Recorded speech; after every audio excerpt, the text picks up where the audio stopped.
مصيبة في الأيام دي من العيار التقيل، فكل واحد يخلي باله من أطفاله من أولاده، وكل واحد يخلي باله على نفسه قبل أي حد.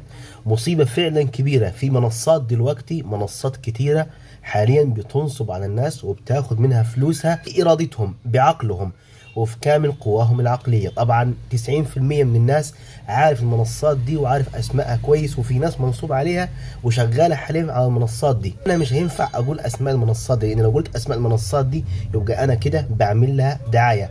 ولكن ناس كتير عارفة المنصات دي. المنصات دي بتظهر لك كإعلانات في أي حاجة أنت بتتصفح فيها على الإنترنت.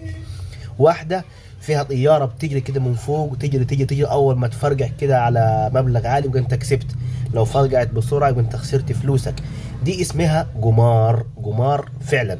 منصة تاني بتراهن على المباريات، أنت تراهن على تحط مبلغ معين، 1000 جنيه 50 جنيه 100 جنيه 10000 جنيه، وتختار فريق معين مين اللي هيكسب، وعلى طبعا مراهنتك مين اللي كسب هتكسب أو مين اللي خسر هتخسر. وحاجة بالوضع ده. في ناس كتير خسرانة مئات الألوف، في ناس عندنا اتحبست، في ناس عندنا جتها جلطة، في ناس بيوتها اتخربت، في حريم اتطلقت. يا جماعة خلوا بالكم، ربنا ميز الإنسان بعقله. يعني ايه انا احول لك مثلا 1000 جنيه اخدهم 2000 جنيه، او احول مثلا 10000 جنيه يجوا 20000 جنيه؟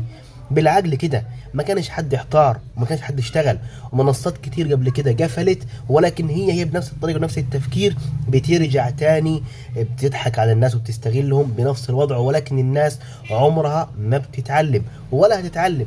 المنصات دي كل يوم شغاله، وطبعا طول ما موجود الطماع هتلاقي النصاب موجود. فكل واحد ياخد باله من نفسه وياخد باله من اطفاله وياخد باله من اولاده. احنا في ظروف صعبه والناس كلها بتقول يا حيطه داريني، اروح انا اتداين واخد قروض واستلف من ده واستلف من ده علشان لما اخسر اعوض خسارتي، بل بالعكس انت بتروح في 60 نيله اكتر. طب يا اخي، عايز فلوس، عايز تكسب فلوس، اشتغل، افتح مشروع، اعمل اي حاجه. ولكن دي قمار، وانت اصلا مش بتكسب. مهما كسبت لازم هتيجي تتصاد.